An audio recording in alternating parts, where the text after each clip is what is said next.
ভয় পাওয়ার কোনো কারণ নাই। ঈমান জাগ্রত করেন, ভালো করে ইসলাম বুঝার চেষ্টা করেন, ইসলাম মানার চেষ্টা করেন। ইনশাআল্লাহ যেই গণজাগরণ এবং গণজোয়ার আছে বাংলাদেশে, ইনশাআল্লাহ কোন ইসলাম বিপক্ষ শক্তি কখনো মাথা ছাড়া দিয়ে আমাদের সাথে জিততে পারবে না ইনশাআল্লাহ। নাস্তিকদের আস্ফালন বেড়ে গেছে এই দেশে। নানান ধরনের শিক্ষিত মানুষ নামের এই সকল শয়তানরা এমন কথা বলতেছে যেইগুলোতে আমরা বিব্রত হচ্ছে। আমি বলছি বিব্রত হচ্ছি না আমরা। বলে হুজুর কেমন করে বিব্রত হচ্ছেন না? এক বাদশার সাথে নাকি এক লোক ছিল, তার সাথে সহযোগী সব সময় থাকতো। ওই বাদশা যাই করতো বলছে আল্লাহ যা করছে তাই ভালো করছে, ওর একই কথা। একদিন গেছে শিকার করতে, যাওয়ার পরে এক নেকড়ে তার উপরে হামলায় পড়ছে। নেকড়ে হামলায় তার হাতের উপরে পড়ছে, কিনি নখটাতে দিছে কামড়। ওর সাথে যেটা ছিল ও লাঠি দিয়ে পিটাতে পিটাতে বাদশার কিনি নখ নাই। কিনি নখের ব্যথায় তুমি অবস্থা খারাপ, হায় হায় আমার জান যাই কি আছে, যাই কি আছে। ওরকে বলতেছে কি হলো?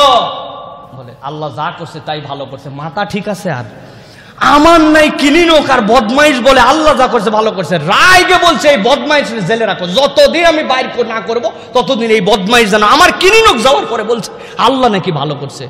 বেচারি মনের দুঃখে এতদিন বাদশার সাথে আসি, কিনিনক নাই বাদশার কিনিনক টোক যখন ঠিক হয়েছে, হওয়ার পরে এ তো জেলে আছে। আবার কিছুদিন পর বাদশা গেছে আবার গভীর বনের মধ্যে। আল্লাহর কি কাম, এর আগে নেকড়ে ধরছিলে, এবার ধরছে বন অঞ্চলে যেই সকল মানুষজন বসবাস করে, যেইগুলা মানুষ এখনো ওই রকম ভাবে সিভিলাইজড হয় নাই, ওই বন মানুষের দল তারে ধরছে। ওদের সামনে একটা পূজা, ওই পূজাতে একটা মানুষ বলি দেওয়া লাগবে, বাদশারে পাইছে।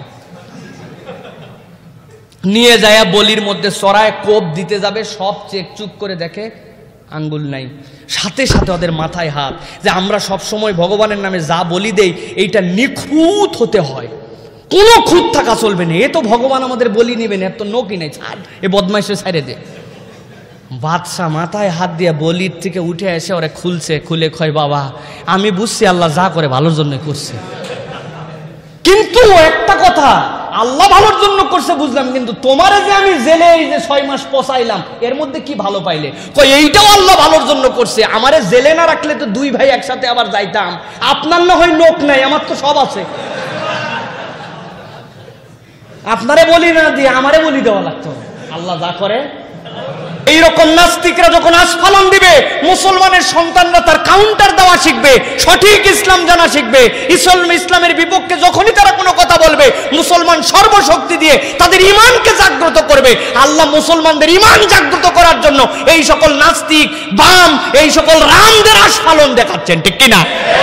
ভয় পাওয়ার কোনো কারণ নাই। ঈমান জাগ্রত করেন, ভালো করে ইসলাম বুঝার চেষ্টা করেন, ইসলাম মানার চেষ্টা করেন। ইনশাআল্লাহ যেই গণজাগরণ এবং গণজোয়ার আছে বাংলাদেশে, ইনশাআল্লাহ কোন ইসলাম বিপক্ষ শক্তি কখনো মাথা ছাড়া দিয়ে আমাদের সাথে জিততে পারবে না ইনশাআল্লাহ, ঠিক কিনা? তারা এই ইহুদি খ্রিস্টান আজকে আমাদেরকে সভ্যতার শিক্ষা দেয়। তাদের গ্রন্থের মধ্যে আছে যারা খ্রিস্টান হবে না তাদের উপাসনালয়গুলোকে তোমরা ভেঙে ফেলো। তাদেরকে কুকুর বলে সম্বোধন করা হয়েছে বাইবেলের ভিতরে, শুকর বলা হয়েছে তাদেরকে। ওরা আমাদেরকে রাসূল সাল্লাল্লাহু আলাইহি ওয়াসাল্লামের জিহাদের নাম দিয়ে সন্ত্রাসী নাম দেয়। সন্ত্রাস কারে বলে এইটা আমরা তোমাদের কিতাব থেকে প্রমাণ দিতে পারি। মুসলমানরা সন্ত্রাসী নয়। ইসলাম জিহাদের সর্বোচ্চ সৌন্দর্য রূপ দিছে। মানুষ মারার জন্য জিহাদ আসে নাই, মানুষের জীবন রক্ষা করার জন্য জিহাদ এসেছে, ঠিক কিনা?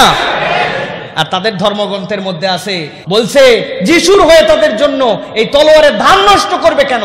যদি তারা খ্রিস্টান না হয়, অন্য ধর্মে পার হয়ে যায়, বা খ্রিস্টান ধর্মের মধ্যে না থাকে, অন্য ধর্মাবলম্বী হয়, প্রেগনেন্ট যদি মেয়ে হয়, ওয়ালের সাথে বাড়াইয়া পিটায় তাদেরকে মেরে ফেলো। এই সকল কথা বাইবেলের মধ্যে আছে। এগুলো আমরা বললে তো বলবেন সন্ত্রাসী কথা, এগুলো প্রমাণ আছে।